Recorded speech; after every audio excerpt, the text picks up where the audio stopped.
नहीं, जैसे हालात इस समय हैं, सलमानी समाज किसी भी पार्टी में कहीं अच्छे स्तर पर नहीं है, जो मैंने देखा अब तक। हुँ, मगर एनसीपी में हमें उम्मीद जगी है कि एनसीपी ने धीरज शर्मा जी, जो हमारे राष्ट्रीय यूथ के अध्यक्ष हैं, राष्ट्रीय अध्यक्ष हैं, उन्होंने मुझे आश्वासन दिया और सब साथियों के साथ उन्होंने ये कहा कि हुँ। मैं हस्मत अली सलमानी को अच्छी ज़िम्मेदारी दूँगा और सलमानी समाज के लिए मैं विचार करूँगा ये कि सलमानी समाज अपना उत्थान करे, क्योंकि राजनीति में सलमानी समाज पिछड़ा हुआ है आज की डेट में। और किसी भी पार्टी से हमारा कोई भी ना विधायक है, ना एमपी है, ना एमएलसी है, हुँ, ना राज्यसभा में है। हुँ। मगर हमें उम्मीद है कि अगर हम इस पार्टी में मेहनत करते हैं तन मन धन से और पार्टी और संगठन को आगे बढ़ाते हैं, तो एनसीपी हमारे बारे में ज़रूर सोचेगी।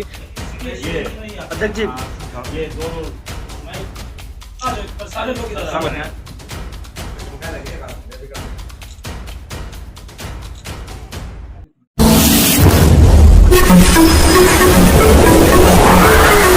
मैं एम नफीस रशीद, आप देख रहे हैं भारत न्यूज़ 24/7।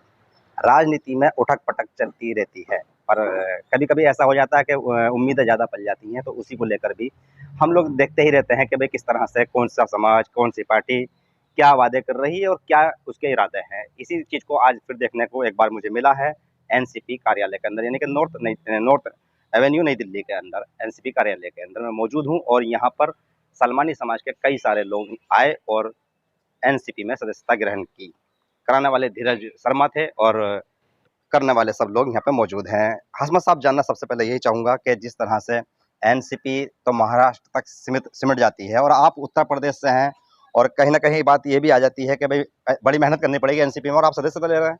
तो भई भरी हुई थालियाँ तो कई जगह हैं, यहाँ खाली थाली में क्या करने आए हो? असल में एनसीपी में नानों में हुँ, जनाब फजले मसूद मरहूम की क़यादत में, अच्छा। और जब से ही मैं एनसीपी में हूँ और सन 2020 में हुँ, मैं बाय इलेक्शन 40 नंबर सादात विधानसभा अमरोहा से हुँ, एनसीपी के सिंबल पर लड़ चुका हूँ। अच्छा। अब आती है बात क्यों जीवन की। असल में एनडीए के साथ एनसीपी से समर्थन में है, हाँ, एक दूसरे के साथ सहयोग में है, महाराष्ट्र में भी और सेंट्रल गवर्नमेंट में भी। हाँ। तो मुझे ये लगता है अगर हम उत्तर प्रदेश के अंदर हुँ, हुँ, हुँ। अपना संगठन अच्छी प्रकार से बनाकर, संगठित कर कर और अपनी कोई आने वाले विधानसभा चुनाव में मांग करते हैं कि हमें 10 सीटें, 15 सीटें, 5 सीटें दी जाएँ, तो हुँ, ये मुझे उम्मीद है कि वरिष्ठता के आधार पर हमें एनसीपी भारतीय जनता पार्टी से मांग रखेगी और दोनों का अलायंस है, तो हमें कहीं न कहीं कुछ न कुछ मिल जाएगा। संगठन मजबूत करना है या खुद को मजबूत करना है? ये दोनों चीज़ें करनी है, संगठन को भी मजबूत करना है, जब संगठन मजबूत होगा तो हम मजबूत होंगे और हाँ। संगठन नहीं हो तो हम कहाँ होंगे। आप लोगों के फ़ोटो दिखा रहा हूँ मैं, सबका स्वागत हो रहा है पटका डाल के, जॉइनिंग हुई है कई लोगों की है। चेहरे मेरे सब सामने हैं। सवाल एक ये भी आता है, क्या क्या कह सकते हैं हम कि अब सलमानी समाज एनसीपी के साथ चलेगा तो क्या आप लोगों की बात को समाज एक्सेप्ट कर पाएगा? नहीं, जैसे हालात इस समय हैं, सलमानी समाज किसी भी पार्टी में कहीं अच्छे स्तर पर नहीं है, जो मैंने देखा अब तक। हुँ, मगर एनसीपी में हमें उम्मीद जगी है कि एनसीपी ने धीरज शर्मा जी, जो हमारे राष्ट्रीय यूथ के अध्यक्ष हैं, राष्ट्रीय अध्यक्ष हैं, उन्होंने मुझे आश्वासन दिया और सब साथियों के साथ उन्होंने ये कहा कि हुँ, मैं हस्मत अली सलमानी को अच्छी ज़िम्मेदारी दूँगा हुँ, और सलमानी समाज के लिए मैं विचार करूँगा ये कि सलमानी समाज अपना उत्थान करे, हुँ, क्योंकि राजनीति में सलमानी समाज पिछड़ा हुआ है आज की डेट में। और किसी भी पार्टी से हमारा कोई भी ना विधायक है, ना एमपी है, ना एमएलसी है, हुँ, ना राज्यसभा में है। हुँ। मगर हमें उम्मीद है कि अगर हम इस पार्टी में मेहनत करते हैं तन मन धन से और पार्टी और संगठन को आगे बढ़ाते हैं, तो एनसीपी हमारे बारे में ज़रूर सोचेगी और हुँ। सलमानी समाज का कोई ना कोई लीडर अच्छा, मैं ना आऊँ, कोई मेरा भाई आए, अच्छा बड़ा उभर के आएगा। बने रहिएगा मेरे साथ, मैं बात कर लूँगा। आप बड़े पुराने चेहरे हैं रईसुद्दीन साहब, मैं जानना यही था कि भाई पहले आप समाजवादी पार्टी में, अब इधर एनसीपी में। मैं कभी समाजवादी पार्टी में नहीं रहा। सुना तो हमने है। नहीं, हुँ, मैं कांग्रेस में रहा था, अच्छा। उसके बाद मैं भाजपा में चला गया था। हाँ, लेकिन दोनों जगह जो है, हाँ, हमारी और हमारे समाज की हाँ। उपेक्षा हुई। क्या उपेक्षा हुई? जो हमारे समाज को प्रतिशत के आधार पे हिस्सेदारी और भागीदारी मिलनी चाहिए थी शासन में, हुँ, वो नहीं मिली। हुँ, अब ये सेकुलर पार्टी है, हुँ, राष्ट्रवादी कांग्रेस पार्टी, इससे कुछ उम्मीदें हैं। हुँ, अगर उम्मीदों पे पार्टी खड़ी तो रहेगी तो समाज और हमारे सहयोगी जुड़े रहेंगे, मजबूत करेंगे अपने हुँ, अपने क्षेत्र में पार्टी को।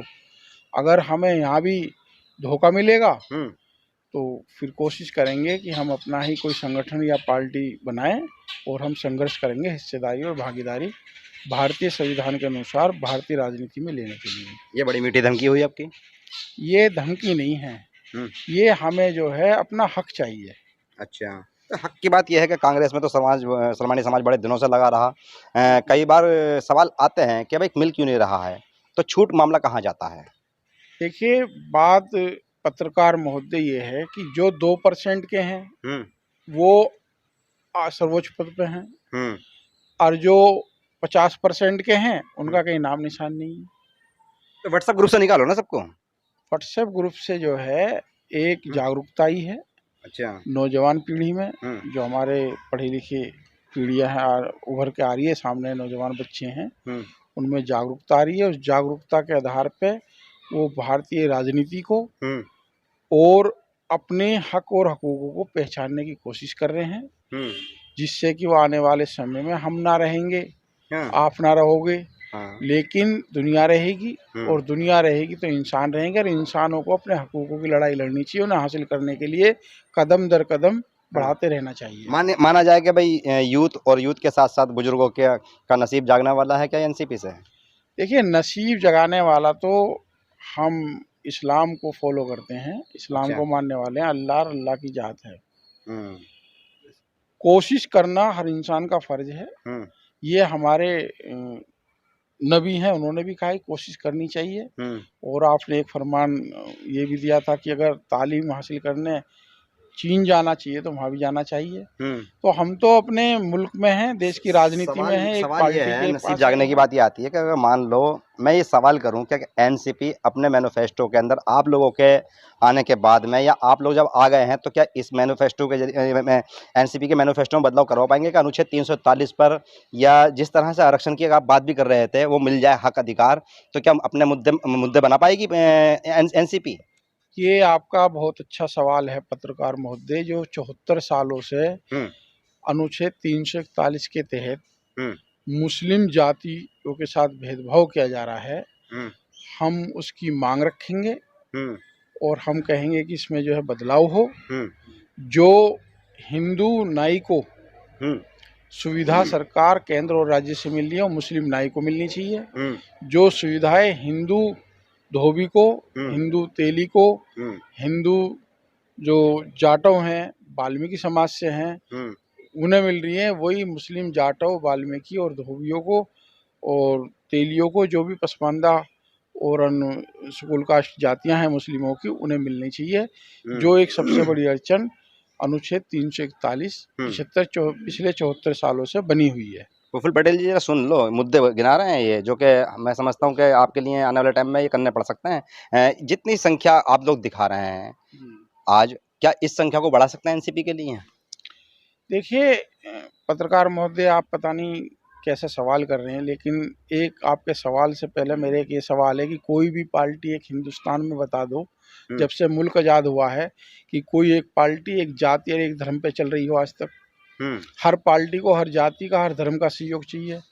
अमीर का भी चाहिए, गरीब का भी चाहिए, पढ़े लिखों का भी चाहिए और जो अशिक्षित है उनका भी चाहिए, महिला को भी चाहिए और पुरुषों का भी चाहिए। ये सवाल मेरा इसलिए है क्योंकि मैं अक्सर देखता हूँ पसमानदा कम्युनिटी के लोग जुड़ नहीं पाते हैं पार्टियों के अंदर और चल नहीं पाते हैं बड़े स्तर पर।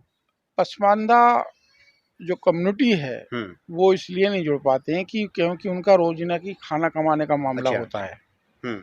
उनके पास वो मूलभूत सुविधा नहीं है, वो भौतिकवाद में नहीं जी रहे जो उनके पास 1 मिनट में कहीं से कहीं पहुंच जाएं, अपने पीछे 50 आदमी ले आए। उन्हें तो ये है कि शाम को अपना घर दिखाई देता, अपना परिवार दिखाई देता है, और अगर वे पूरे दिन में कमाएंगे नहीं तो उनके परिवार में कैसे उनका भरण पोषण होगा, उनकी ये चिंता सताती है। चलिए और भी बात करेंगे आप लोगों से। एक साथी और हैं आपके। सर, नाम क्या हुआ आपका? हफीज अहमद सलमानी। हफीज साहब, जानना ये था कि जिस तरह से आप अलग अलग जिलों से आए हैं, कोई बुलंदशहर से, कोई हापुड़ से, कोई मेरठ से, सभी जगह से, समथिंग दिल्ली से भी आप लोग इकट्ठे हुए हैं और संख्या देख रहा हूँ 20, 22, 25 हो सकती है। सवाल ये है कि क्या एनसीपी का जो मैनिफेस्टो है वो आप लोग अपने संगठनों के या अपने स्तर पर इन सभी जिलों के अंदर पहुँचा सकते हैं? क्योंकि कहीं ना कहीं कहा जाता है कि सलमानी है तो हर गली में मौजूद रहता है और बात कान तक जाती है, कान तक सलमानी है तो देखिए ये इनका एनसीपी का जो मैनिफेस्टो है सेकुलर है, ठीक है। और सेकुलर होने के साथ साथ हम ये चाहते हैं कि हमारी आवाज़ इसी पार्टी में उठ सकती है। बाकी तो और हमने कांग्रेस भी देखा है, बीजेपी भी देखी है, समाजवादी भी देखी है, तुम्हारा बसपा भी देखी है, हमारी आवाज़ कहीं नहीं पहुंचती। और अगर कहीं है भी तो वो सिर्फ अपनी कुर्सी तक ही रह जाती है, समाज के लिए कुछ नहीं करता कोई आदमी का। इसलिए आपका राष्ट्रवादी कांग्रेस?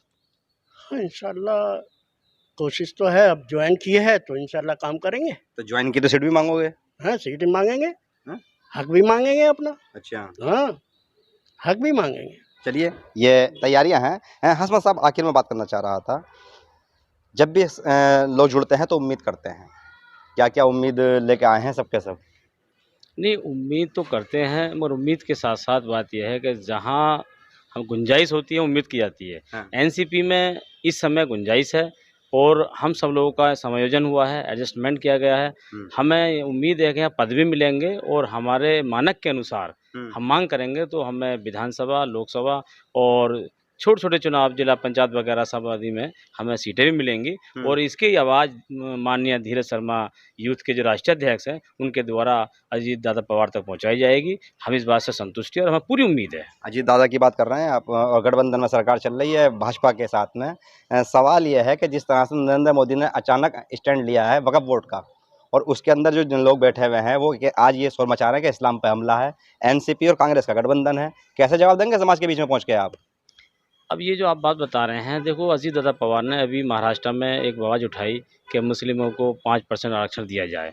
उनका ये बड़ा अच्छा स्टैंड है और मैं मानता हूँ कि इस स्टैंड से पूरे हिंदुस्तान के अंदर मुसलमान उनसे जुड़ रहा है एनसीपी से, और एनसीपी की नज़र से देख रहा है कि केवल एक दल ऐसा है हिंदुस्तान में जिन्हें मुसलमानों की आरक्षण की मांग की है। आरक्षण की मांग की, वक्फ बोर्ड खत्म करवा दो। नहीं, आरक्षण की मांग की है और वो हमारे हक की लड़ाई भी लड़ेंगे, हमें पूरी उम्मीद है। कोई वोट खत्म नहीं होगा। वक्फ बोर्ड की बात कर रहा हूँ मैं के वक्फ बोर्ड की बात आप कर रहे हैं, वक्फ बोर्ड का जो निर्णय है वो सेंट्रल गवर्नमेंट का है, सेंट्रल गवर्नमेंट में शामिल है। अगर कोई निर्णय गलत आएगा तो ऐसी बात नहीं है, अजीत दादा पवार उसकी आवाज़ उठाएंगे और मुसलमानों के साथ कहीं भी वो अहित नहीं होने देंगे, जहाँ तक मुझे उम्मीद है। चलिए, शुक्रिया बात करने के लिए। कुल मिलाकर भाई अभी नए नियुक्त हैं, और चलिए हसमत साहब पहले से जुड़े हैं 2009 से, पर बाकी सारे के सारे नए नियुक्त हैं।